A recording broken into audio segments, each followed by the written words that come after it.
Acho que não, no final das contas. Acho que eu acabei passando por tudo. Ah, a do lateral direito, quase que eu esqueço. Pelo amor de Deus. É uma boa informação. O São Paulo começou a dar uma evoluída no assunto lateral direito.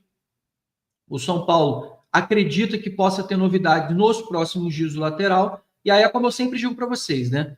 Muita coisa acontece em off, aí quando a coisa começa a esquentar um pouquinho, alguns nomes devem começar a pipocar na imprensa e vocês vão começar vocês vão começar a ter nomes surgindo aí, espalhados pelas mídias, aí surgem perfis falando sobre a questão de nomes que o São Paulo está negociando, mas também sobre que o São Paulo evoluiu em algumas conversas.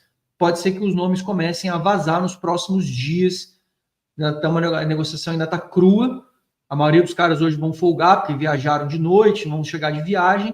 E amanhã o São Paulo vai voltar a ter uma intensificação de informações e novidades que a gente tem.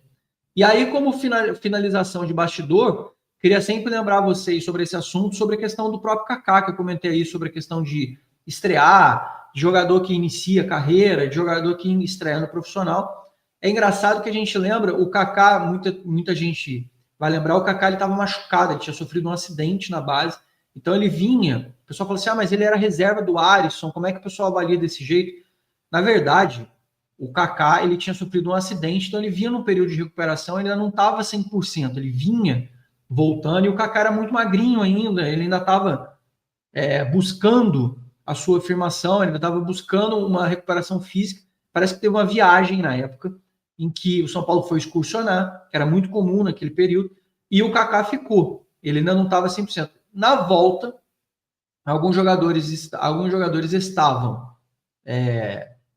disponíveis, outros não, que já estava até estourando idade para poder ficar na categoria de base.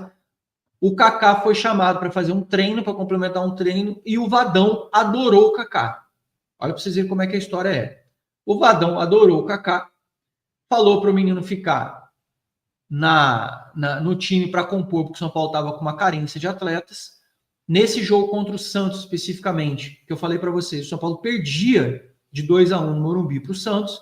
Era um jogo que eu estava ouvindo no rádio, porque naquela época ainda não era nem fácil ter uma transmissão das coisas. E lembro claramente de eu ter ficado até meio assim, do tipo, porra, vamos botar os três meninos para jogar num jogo que o São Paulo já está apanhando. E o São Paulo não só teve um desempenho deslumbrante dos jogadores, na época eu acho que era Renatinho, Kaká e Oliveira, que eram dois atacantes, o Renatinho baixinho, rápido, o Oliveira era um atacante mais de área, mas também era pequeno, mas era mais fortinho, e o Kaká. O Vadão trocou os jogadores, botou o São Paulo para cima, o São Paulo virou esse jogo, foi 4-2. É daquelas histórias meio mágicas mesmo, quando você lembra depois, mas era um jogo que eu me lembro de estar sentado no chão do meu quarto, puto, com o jogo que estava acontecendo.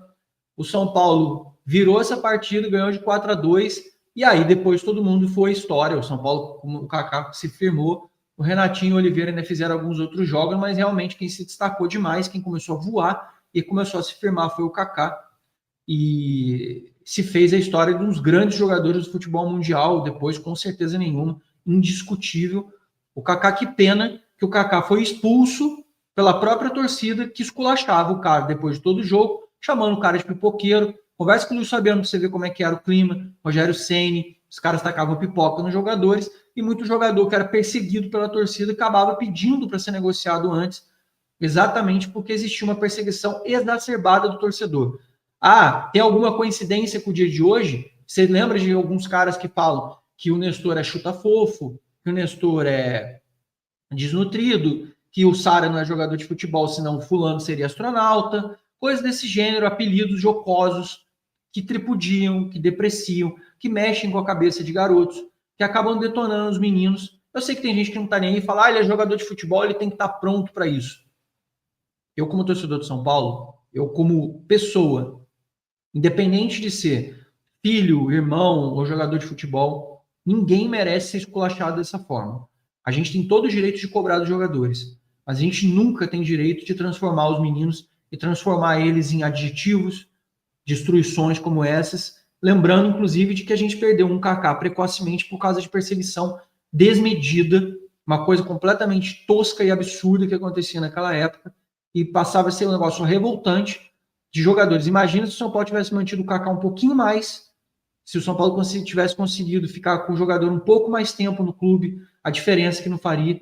Lembrando que a gente perdeu jogadores tipo o Luiz Fabiano, que foi voltar depois, naquela época para fazer isso. A gente está falando de jogadores que foram seleção brasileira, Copa do Mundo, jogaram na Europa, tiveram trajetórias marcantes pelo clube, jogadores que tiveram uma perseguição completamente absurda.